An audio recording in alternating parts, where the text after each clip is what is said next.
and players smiling. But Michael Jordan is not only the best basketball player, but he's the most exciting basketball player to ever play. Tatum fires away, pumps it in, 51 for Jayson Tatum. The Big Three NBA podcast is powered by the Game Time app.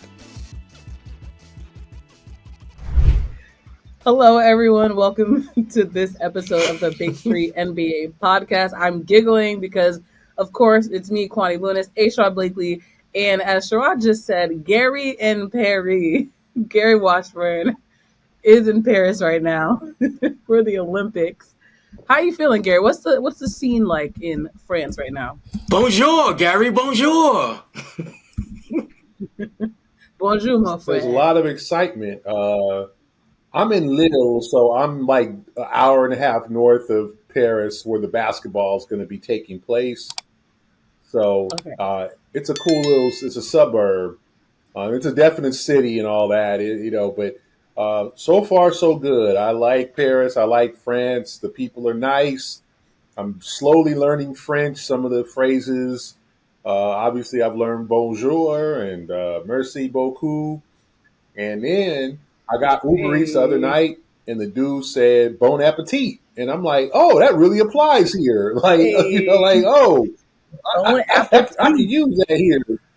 You hear that in America, you're like, right? Yeah, I know what that means. So he said "Bon appetit." I'm like, "Oh yeah, I forgot where I'm at." So so far so good. Haven't seen a lot, haven't gotten. You can tell France is getting ready. Like there's.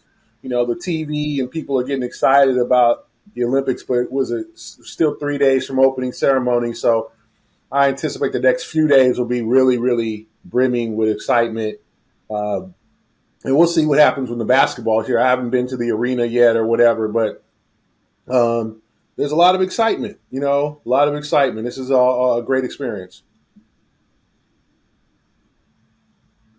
Well, you'll keep us, of course, in the loop as to everything that's going on with Team USA. So we're glad that you're there. But let's get into the Celtics because, of course, that's what most people are tuned in for. We'll start with Sam Hauser. He's back on this roster. I've seen so many jokes about the fact that this Celtics team clearly has no cap, literally, when it comes to the money. But they agreed to a 4-year deal, $45 million extension for Sam Hauser, one of the best three-point shooters in the NBA, 41.8% from three. Over the last year. Every year he's been back, he's gotten better, essentially. So what do you guys think this means for the Celtics, first of all? That they ain't the least bit afraid of spending until they can't spend no more. It's kind of getting insane with the price tag that they're looking at. I mean, you look at this team, they've got pretty much everyone in their main rotation signed through the next couple of years, other than maybe Al Horford. I think he's the only one in their regular rotation who's not signed all the way through. And he's probably going to come back on a 1-year deal, although I would hope that Al will give him a discount, but you just never know at this point. Bottom line is this team is going chips all in on this group winning multiple titles. They look at this team as having maybe not a perfect roster, but perfect in terms of getting them as close to the finish line or over the finish line for the next couple of years as they can get. They just don't see the need at this point to tinker with what they have as a collective group. And if you look at the way the finals went down, I can't really blame them. And if you look at some of the moves that teams have made to really close the gap with the Celtics, you still feel good about Boston being the team that everyone else is still trying to figure out how to beat. The last point I'll make on this one is that when your core group consists of two guys who are 26, 27 or younger, that means your window in terms of your two best players is probably going to last for at least another 4 or 5 years. And then when you look at some of the other pieces that they have around those guys, I think this Celtics team is building themselves up to be a title contender for the next 4 or 5 years where, the window of opportunity to compete at the highest level, it varies because for lots of different reasons. But the Celtics, to their credit, have insulated themselves to where they're going to be in the hunt for a number of years, in large part because they've got everyone back from this team that already won a title, and the teams that are making moves around them aren't making enough power moves to really close that gap and potentially put themselves over the hump and be better than the Celtics. Well, honestly, I was stunned that he re-signed because I thought that Hauser could have probably gotten more in the open market. 11 a year, right, is a bargain for the Celtics in terms of what he brings to the table. Premium shooters are expensive in the NBA. Guys who can knock down 40% plus three-pointers are hard to find, and they're expensive. I always look to the example like Joe Harris, who's now, I think, retired or hasn't played in the league for a year or so, and him getting, like, I think Brooklyn gave him $19 million a year in one of those final years of his deal. Like, that was what a premium shooter was going for. That was what a guy who can knock down those three-pointers that you cannot leave alone in the corner, but who, with Tatum and Brown on the floor, you sort of got to leave him alone. That's what that guy brings. So the fact that you're only able to pay $45 million, and then it's a tradable deal if you ever need to trade it. It's a very tradable deal if you ever want to move Hauser. But I just think for the fact that he wanted to accept, obviously, when you're making $2, and then your next paycheck is next year is 11, that's a 500% raise, more than that for my LA public school math. So for Sam Hauser, that's a hell of a raise, and I'm sure that's a testament to his comfort in Boston. Like, hey, I don't want to go out there and I don't want to sign with a bad team and make a bunch of money and lose. I want to win. I want to make a good salary, which $11 million for most of us is a good salary, and I'm sure he's only 24, 25, right? He's still a relatively young guy. So to me, that just says a lot about his desire to be in Boston. And I'm sure the Celtics are probably like, yeah, we're going to lose you, Sam, because you're probably going to get 80 out there over 4 years. And he turns around and goes, well, not necessarily. Like, who says you got to lose me? And I'm sure when the Celtics said, you'll take 45, we'll jump on that because, one, very inexpensive deal for what he brings, and two, is, again, it's a tradable deal. So $11 million contracts are not hard to move in the NBA. So if in case they're dumping salary or, something comes up and they need to move him or include him in the deal, they can do that with relative ease. So I think it's a win for both sides. And obviously the new owners are going to have to deal with the tax bill and how this all goes down in the future, because that second apron is going to bite them. It's going to come, whether it be their frozen draft picks, their inability to do a sign and trade with anybody. So they're like, we might as well just keep all of our own guys because we're in this already deep, and we've got to come up with ways to keep our own guys and come up with ways, like you said, Sherrod, to be competitive for the next few years, to put all your chips in, because Tatum and Brown are now entering their primes. Tatum's only 26, remember. Brown's only 27, so they're not even at their primes yet. So you got to take advantage of this time. Yeah, the tweet I was mentioning earlier, it was someone joking about the second apron. Brad Stevens heard about it and decided to keep cooking. So very well played on their part. But that's a Kwani joke right there. That is so you, Kwani. That is so you. Actually a Twitter joke. I'm not taking credit. It was some random person on Twitter. I couldn't give you their name, so I'm clearly not even giving them the right credit. But that being said, when you talk about Hauser re-signing, what do you two think this means for the first round draft pick, Baylor Scheierman, and what does it mean for Drew Peterson in the G League as well, since they have similar games? I just think they're going to have to get in where they fit in at this point. Like, you're right. I think a lot of this was preparing for Hauser to depart and getting another premium shooter, but there's nothing wrong with having multiple premium shooters. Scheierman appears to be a guy who can do a lot of different things other than shoot. I mean, I thought he didn't shoot well in the summer league. We'll talk about that, I'm sure. But he was able to pass, run the floor, do some things. Peterson's a guy that's probably going to have to show a little bit more. What does this mean for Drew Peterson? I don't think the Celtics are worried about that. Like, he hasn't shown enough for them to be concerned or thinking, oh, man, this guy's going to be, in 2 years, he's going to be like literally, a knockdown shooter and a guy who's going to be in our rotation. I don't think he showed enough in summer league. And I think when you have a chance to bring a guy, because remember, Hauser's not 30, he's 25.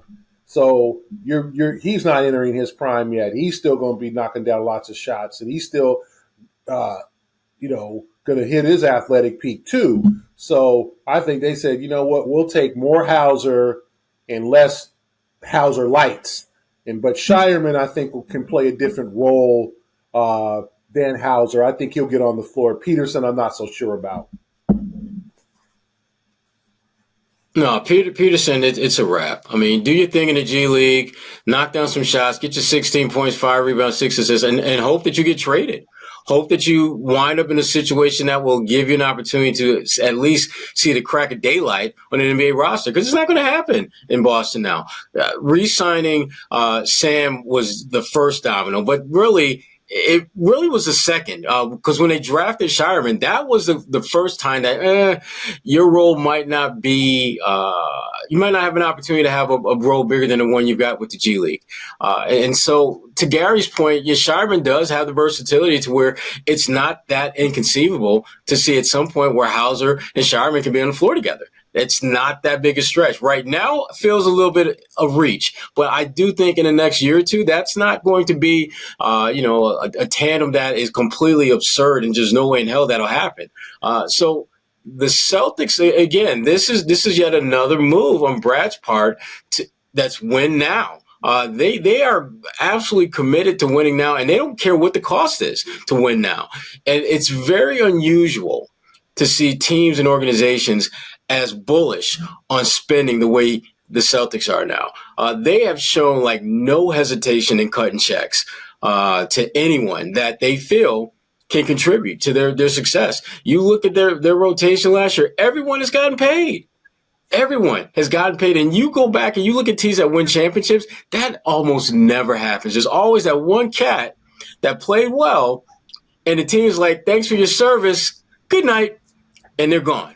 They're signed because someone else can offer them more money, and they go take the money, and rather than be in a situation that benefits them. The point that Gary made about Sam leaving money on the table, I absolutely agree with that. I mean, Sam was an 18, 19, possibly $20 million player if he hit the free agent market in a year or two. But I think there are two things that made him leery of testing the waters. One, the culture that he's in now. It's a great situation for him. He's got a great role, and there's no one coming up the pipeline that's going to challenge him legitimately for the role that he's in now. So I can make 5 times what I'm making now with the same role, and I don't have anybody coming at me closely.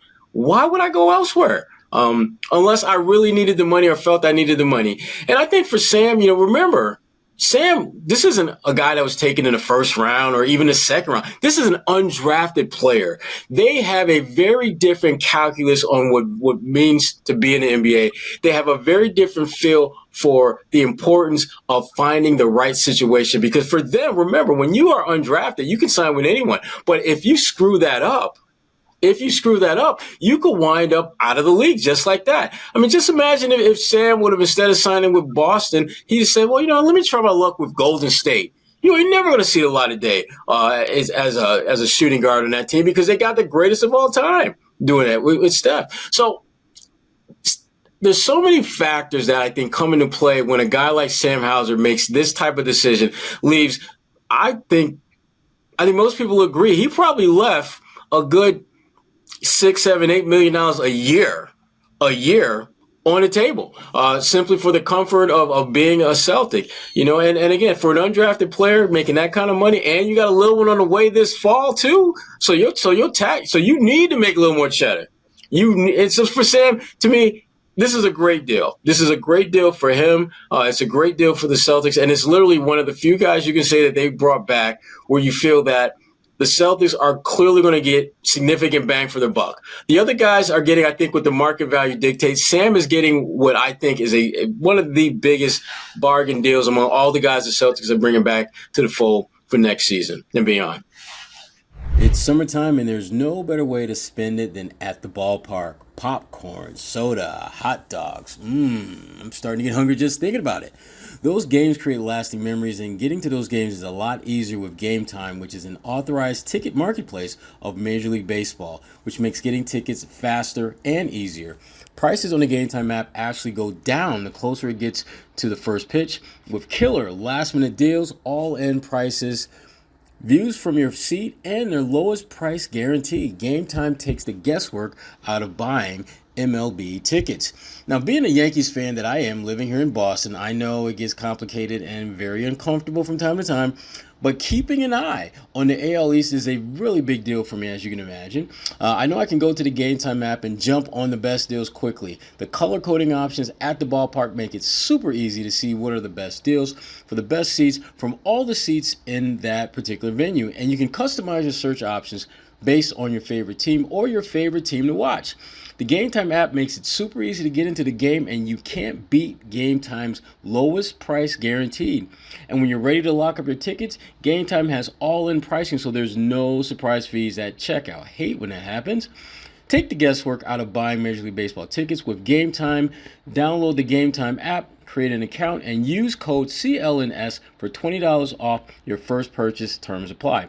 Again, create an account and redeem code CLNS for $20 off.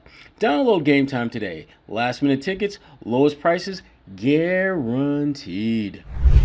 All right, let's follow the money like we've been talking about already, because Gary and Trad, as you mentioned, that second apron is definitely going to hurt the Celtics in the future. So 7 of Boston's top 8 players signed through over the next 2 years. We talked about Al Horford. Probably, hopefully, give this Boston a discount in some sense. Well, that's TBD. But by the time the 25-26 season gets here, Boston's salary plus tax penalties will cost him nearly $500 million for that season alone. So as of right now, where we stand as the Celtics being the reigning NBA champs, do you two think it's worth it? I think so. Here's the thing. When you... Oh, go ahead. Go ahead, Sherrod. Go ahead, G. You got it. No, here's the thing. When you go, here's the thing, I back down. It's worth it. It's worth it. You're about to drop the knowledge. So go ahead. Go ahead. Drop the knowledge. Here's the thing. Go ahead.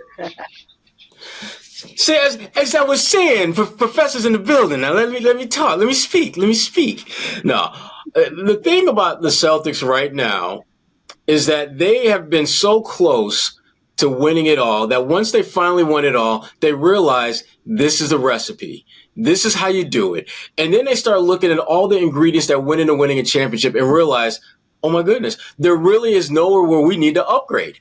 We don't need to get a better backup shooting guard. We don't necessarily need to get a better backup point guard. We don't need to get a better utility guy. We got Derek White. We don't need a better alpha and then a number 2 alpha because we got Tatum and Brown.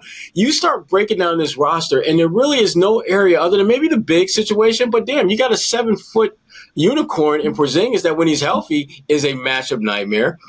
And for the most part, they have all the pieces to be a title contender and winner for years to come. I don't think anyone will be shocked if this team won a couple more titles in the next 3 or 4 years. The way they're built and constructed, they're totally built to do that. And you got to give Brad Stevens his props because Brad has shown the ability to put together teams that are not only contending, but can contend for an extended period of time. And he hasn't always done it by going out and getting the guy that's just the big, sexy addition, and you just feel as though you're only going to have an opportunity to win a championship at the highest levels for so many years. And if that costs you a ton of money, then you pay that price. And again, one of the reasons that more teams don't pay more is because the talent isn't worth it. They're like, why should I be paying all this damn money for this team that can get me to the second round of the playoffs? Come on now. Think about the Phoenix Suns, who are cutting checks like no one's business. They suck. If they could get out of the first round of the playoffs, they are feeling good about themselves. But when you start looking at the Western Conference, that is far from a given. They may be 4th, 5th best team, and yet their payroll is off the charts. And if you're the Celtics, you don't mind. And Wick has said this time and time again, and he's practiced what he preached. I will pay prime dollar if we have a chance to win a championship.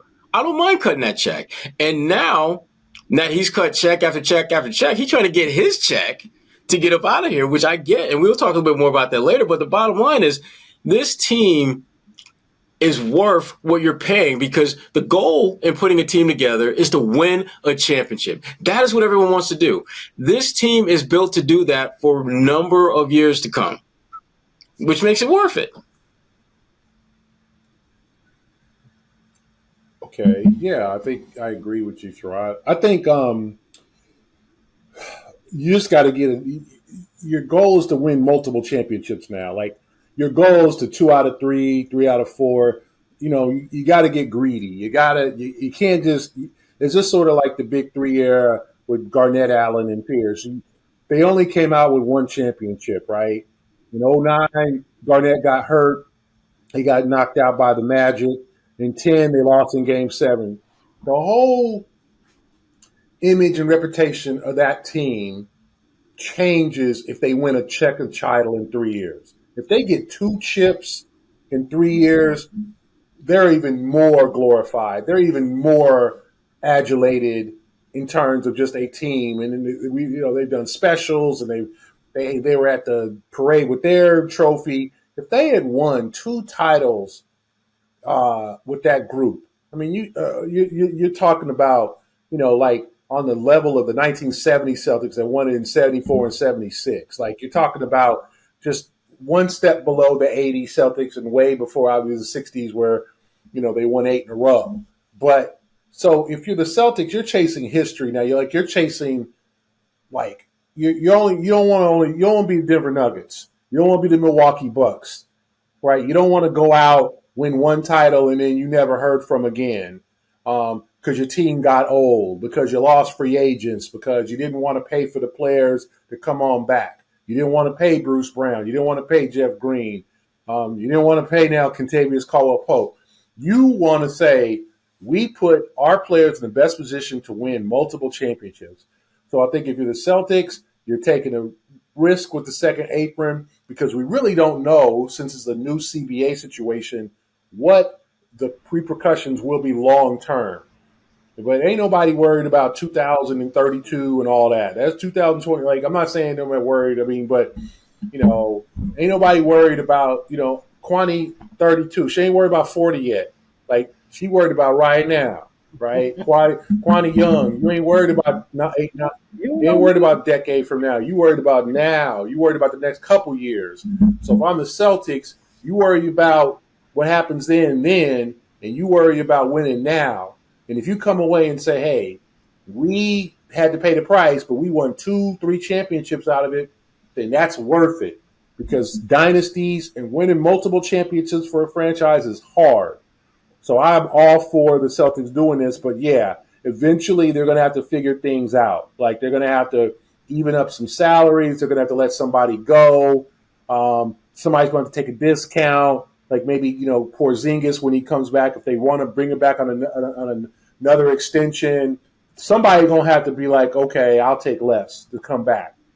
Because if you got Tatum and Brown both making 50, right, and almost 60, then somebody going, and then you got Drew on a 4-year deal. Somebody else is going to have to soak it up. But also, that puts pressure on the Celtics to cultivate young, cheaper talent, like the Anton Watsons, like the Baylor Shiremans. Find guys who can make a lesser salary for a longer term and then produce. That's exactly what they have to do. That's what puts more pressure on the organization to find quality players to come in and say, hey, this guy's only making $5 million, so we good for a while. Or Anton Watson is going to be on a cheaper deal, and he looks like he's a keeper. He's going to help in 2 to 3 years. Sharman's going to help in 2 to 3 years. It might not be next year, but they're going to come up, and their value is going to come up. And then the next first-round pick in 2025, which is going to be a great draft, you bring that person in, and you start cultivating and bringing up young guys who can really help you. And that's how you have to get out of this and not pay, not to where you're having a fire sale or you're going to have to, like, cut guys or trade them away just to get below the cap. Mm-hmm.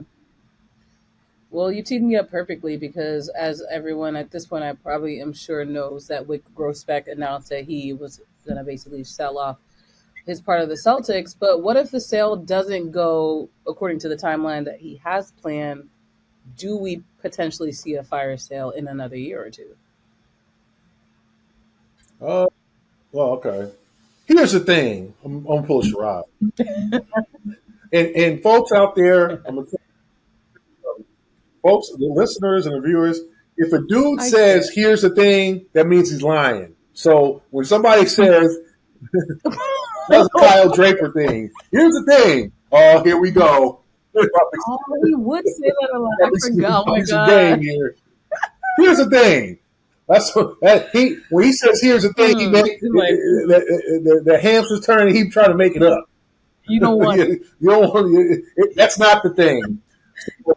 He's thinking as he says, "Here's the thing." Here's the So he thing. can create more. I'm like, no, that's not true. You about to lie.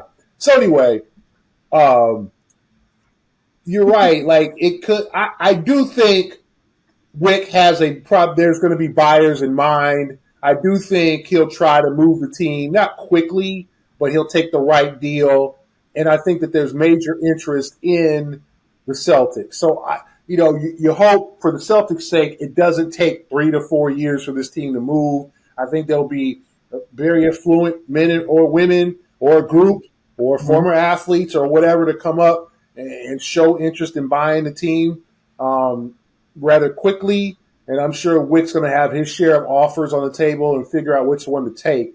You hope that it's stuff. I don't think he would have made this announcement if he wasn't trying. It wasn't going to go faster. I think he would have kept to himself if he thought, man, this could take 3 to 4 years for me to find a buyer. Yeah, I mean, I think he definitely, has a certain number of potential suitors in mind, and I think that they never got to the point. I can't imagine he would ever got to the point where they got the specific numbers talked about. But it's pretty damn clear that you want this team, you're going to have to cut them a check in the $6 billion range. Which makes a lot of sense when you look at just where this team valuation will be at, what this team is built to do. But the challenge that I think is going to be interesting is the amount of debt that whoever buys this team is going to incur. That's the one thing that I think is the wild card in all of this, because the fact that people see the Celtics as being worth potentially $6 billion, that to me is not the issue in hand. The issue is how comfortable is a new ownership group going to be with taking on the amount of debt that this team is that they're going to incur, that they'll inherit.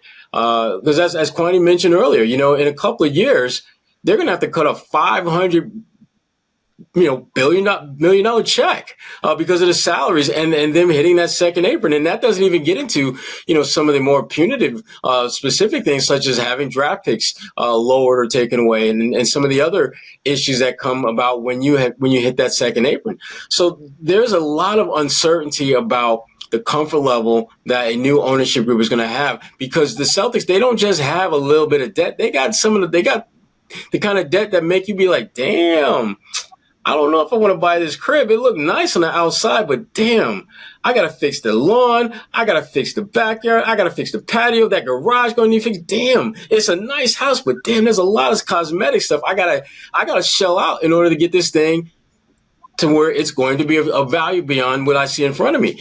And so it'll be interesting to see how that all plays out.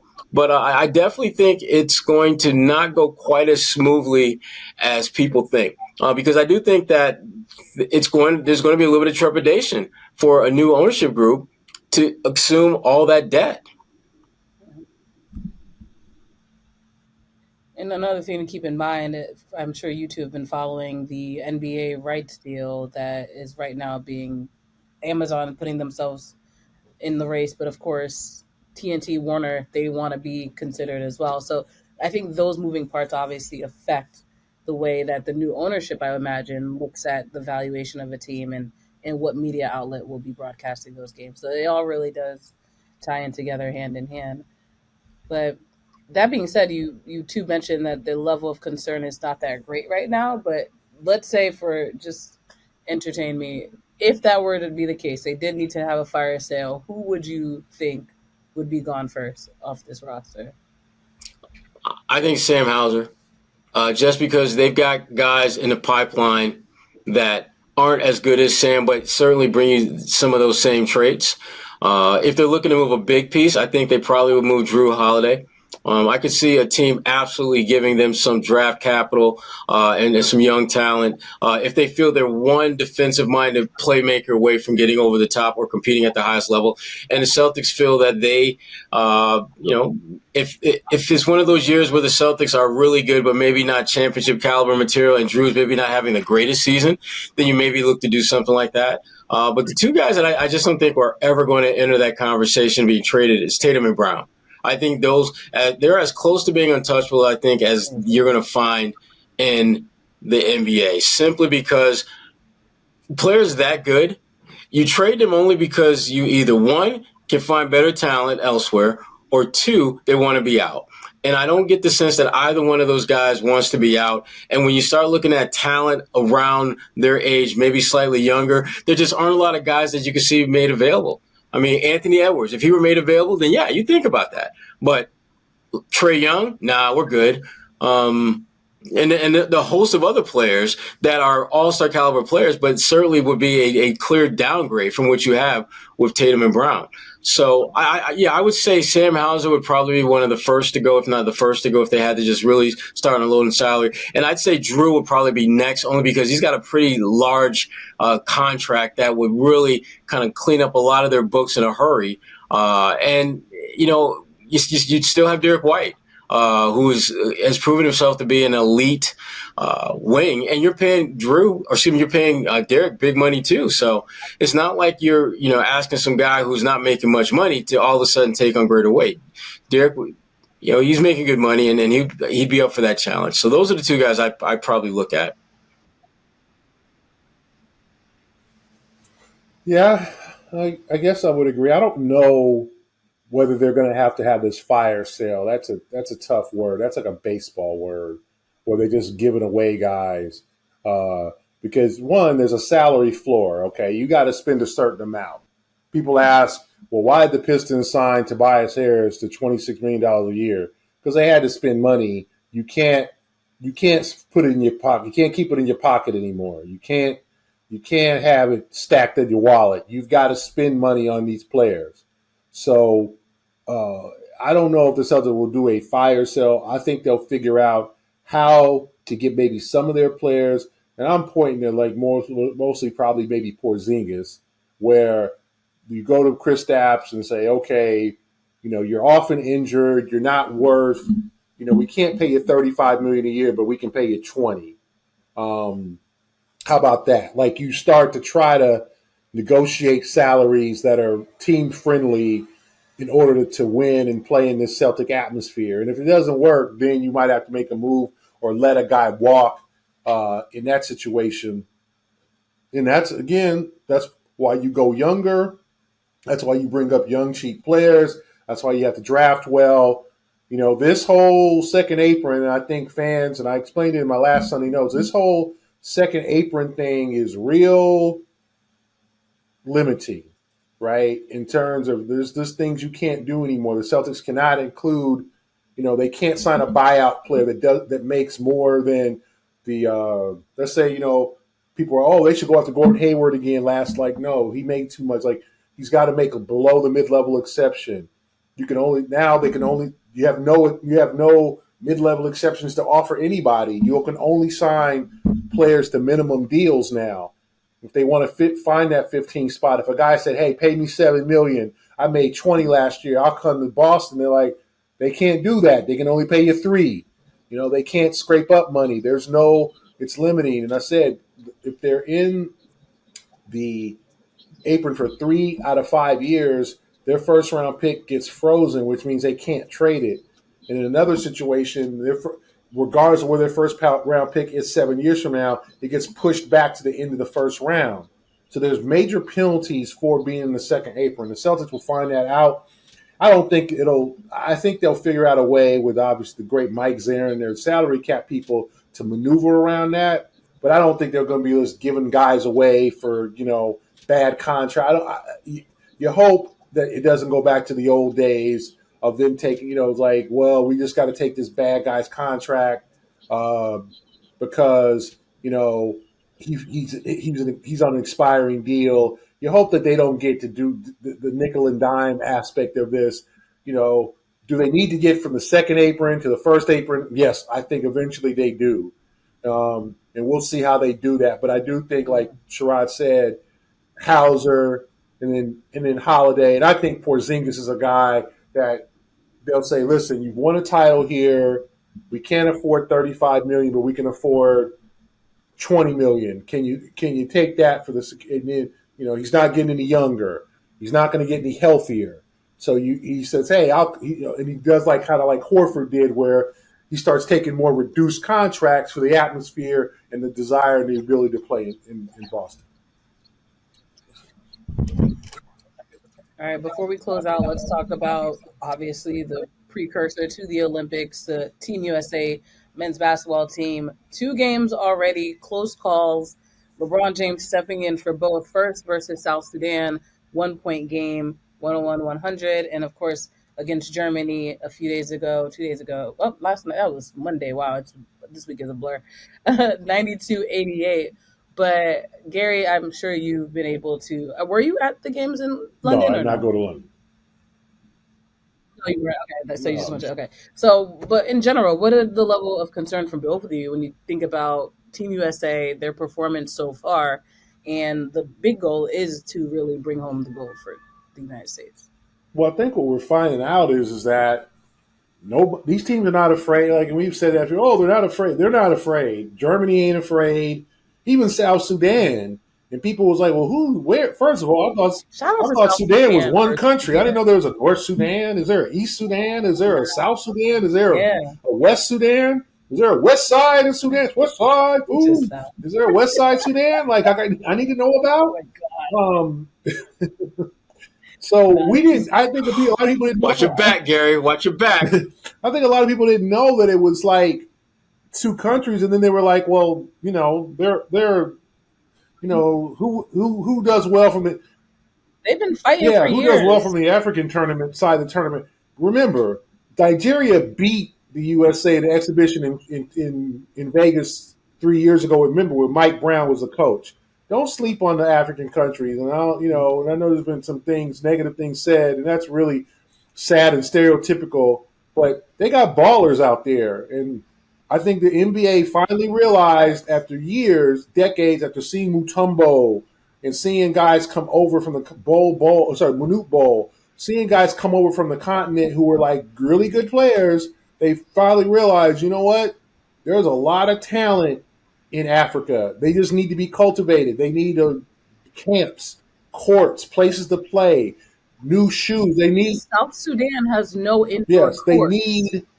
And yet they were able to produce against Team USA. And Royal Ivy, former Texas Longhorn, a guy who played in the league and has been a long-time assistant, is their coach. Like, this is not surprising that an African country, especially with the NBA Africa and a lot of the former African players putting, the Luol Dings and the Mutombos putting money into these programs, giving back to their communities, that there's going to be MVP. Like, we've already seen it from Joel Embiid, who's Cameroonian, right? Although he's playing for Team USA. We're going to start seeing an influx of great African talent. Look at the kid from South Sudan that's going to Duke. We're going to start seeing that big time. We thought we saw it from Europe. It's going to come from Africa. So I don't think those teams are scared of the U.S. And the U.S. can't mess around with the game. They do this we'll play 8-10 good minutes. We'll look like the Globetrotters. They will chill. Or they're a lot like the Celtics were a few years ago. Play great ball. Then once they get a big lead, okay, it's alley-oop time. Behind the back pass. I'm gonna go 3-on-5 and try to get to the rim. They start making silly mistakes, and then all of a sudden, it's not the All-Star game. Yeah, they treat it like an All-Star game, throwing the ball at the back of the backboard for dunks and all that. And then all of a sudden, they turn the ball over, and these teams are poised and smart. We have to realize, a lot of these teams, the U.S. puts their team together. These guys haven't played together. Germany, Australia, those guys have played together for 10 to 12 since they were kids. So the cohesion is there. And then let's be honest too, Kwani, Sherrod, There's just dudes who just play better in Olympic competition. Daniel Tice is literally Jokic damn near when he gets to the Olympics. Oh, yeah. He hit a 3 last night. Whoosh. I was like, what? He never did that with the Celtics. Like, he was always in foul trouble. Patty Mills played for the Heat in the playoffs. He was running around. He was just like, that was a last-ditch hope for the Heat to stay in the series. He played for Team Australia. I saw him. I'm in France. They had an exhibition game against France. They showed it on TV. He comes up like, woo, behind his back, fade away, 18-footer, swish. I'm like, hold up. Like, some players, just whatever it is, play better in international and the Olympics. Dudes that you like, oh, that dude's a scrub. That dude's whack. No, not in this atmosphere. That dude's a star. So the Team USA better be ready for some of these guys. And it starts Sunday with Serbia with the big man, Jokic, real deal. Like, he's a real player. Like, he good. I hope we all know that. He good. And you can't. And then Bojan Bogdanovic from the Atlanta Hawks, I've seen that dude kill the Celtics with 3-pointers. Like that. Like, you better be ready every game. And even Puerto Rico, like we in Puerto Rico, like they got talent. Our friend Tremont Waters is on Puerto Rico. Jose Alvarado, like these teams ain't afraid of the U.S. no more. This ain't like somebody said. This ain't Angola asking for autographs after the game. No. Can we take a team picture? No. Even though and they might do that because it's LeBron and LeBron's a legend. It's probably his last Olympics and Durant, but. They ain't afraid no more. They ain't afraid of us. It's like Bernie Mac. I ain't afraid of you. Like, they ain't afraid of us. And so that's what the U.S. has. Avoid complacency. Work hard. We'll see if Durant gets him back into the lineup. I'm sure Jaylen Brown loves one that Durant has not played, and some dude named Langston Galloway is like a filler coming off the bench because they need a rock. Like, I'm sure Jaylen like. Don't get us re-upset I'm about sure this. Jaylen like, Langston Galloway, Kevin Durant hasn't played yet, and Kawhi was hurt. Like, I'm sure Jaylen like, wow, like and I love KD, but he's 30. He'll be 36 in September. He's got a history of calf issues, and then our friend Brian Windhorn from ESPN reported he might not play in the opener on Sunday, and today's Tuesday. Like, when is he going to play? Yeah. So, I mean, it's 3 games, and then it's the quarterfinals. So, like, okay, when is KD going to play? I'm sure Jaylen's just sitting at home like, wow, like, y'all really don't like me. So, U.S. better watch out, though. Be careful.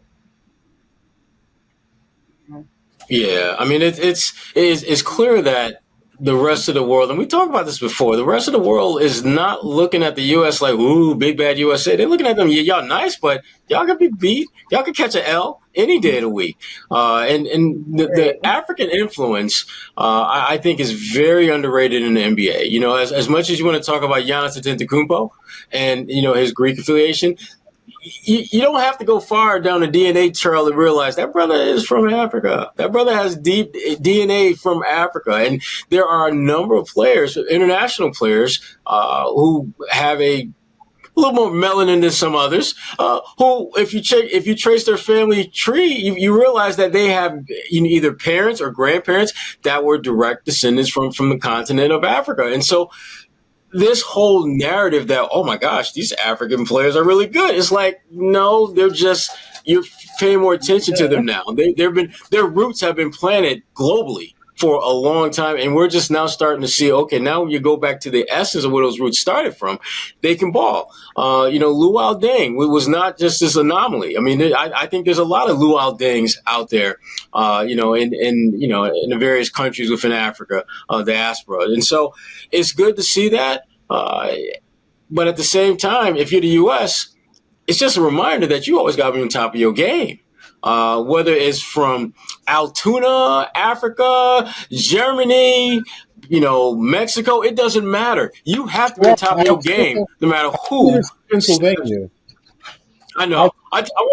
I was thinking about something that wears with Africa. That's all. That's all. Altoona, Africa. Oh God! Listen, hey, Frenchie, just relax. Frenchie, relax. Okay, Frenchie, just relax. They didn't teach geography in Syracuse. Altoona. Calm down, Frenchie. What's an Altoona? Relax, Frenchie. Relax, Frenchie. Just relax. I'm sorry. Get you a croissant or something and just chill. All right. Get you. See, here's the thing. You gonna be all right, Altoona, Frenchie? they're gonna be a good team next year. Like, see, that's what I told you about. Here's the thing. I hate him. Altoona. I hate him. Right. Here's the All thing. right, before Gary's we a wrap great up. guy. You're right. It's a lie. Dang. Yikes. Here's the thing. Let's wrap up with the Celtics. What are your expectations from the trio of Tatum, Holiday, and White? None of them, Holiday's started. Tatum not starting, getting a lot of slack on X. People just hate Tatum, though. That's a whole other conversation for another day. But what are your expectations for the Celtics? Stay healthy. That's the only thing I expect. They are not the go-to guys on this team, and they understand that. They respect that. But if you win a championship like they did, and you got a chance to win a gold medal, and you ain't got to actually carry the team to get the gold medal, cool, do that. Put yourself in cruise control. Derek White has like one of the best jobs on that entire team, and so. And Tatum is expected to do some things every now and then, but he's not expected to carry them like he was the Celtics. And Drew Holiday is a starter, but again, Drew Holiday, he, for the most part, is just doing what Drew Holiday need to do. Nothing great, nothing horrible, just steady Eddie. And that's all you want at this point. That's what I expect from them, to just be the version that this Olympic team needs them to be, which is carry whatever load you're asked to, but know that it's not going to be heavy. Yeah, you just hope that they play roles. I think Frenchie. No, thank you. I'm almost one day I'm gonna make a trip to Altoona to go back to the motherland. There, I'm gonna go back to Altoona. Anyway, bring some of them baguettes. Bring some of them baguettes from France with you. Anyway, I think Tatum's played okay. Actually, I haven't seen a lot of them. I mean, I haven't seen like. The plays he's made, I think Holiday's obviously a glue guy, and I think they're trying to figure out what to do with Derek White. Does he play point guard? I've seen him play some point. I just think they just got to fit into the team concept. And, the one thing I do see, I see a lot of Anthony Edwards, man. That dude don't pass. They used to call Brandon Bass no pass Bass, and our friend Brandon Bass and Anthony, that must be his cousin or something, because that dude don't pass. Anthony is no pass Edwards, no pass, no goal, collect $200. He goes straight to jail because that dude don't pass. He don't pass nothing. Like you just see and I know feel like he's the number one option. He could score, but to me, it's just like they gotta move the ball. When they move the ball. And they get into Anthony Davis, and then Steph can create. They're unbeatable. But when dudes start doing one-on-one things, and then I got three defenders around me, I'll just make I'll make a behind-the-back pass, and you expect the dude to cut or to be in a spot, and it's just like, what are you doing? Like, play good quality fundamental basketball. That's how I look at it. I expect all that from Holiday, Tatum, and White. I think they'll be fine. I'm just kind of worried about the Devin Bookers. I'm worried about the Anthony Edwards. You hope that they don't come in and have one of these 8 turnover games and they end up losing in the knockout round or something because they didn't have it that night. Well, we shall see. As Gary mentioned, all of it starts Sunday. Of course, shameless plug for NBC. That's where you can watch all of the Olympic Games this season. But for Sherrod Blakely and Gary Washburn, I'm Kwani Lunis. This is the Big 3 NBA podcast. Stick with us for everything else you need. We'll be back next week.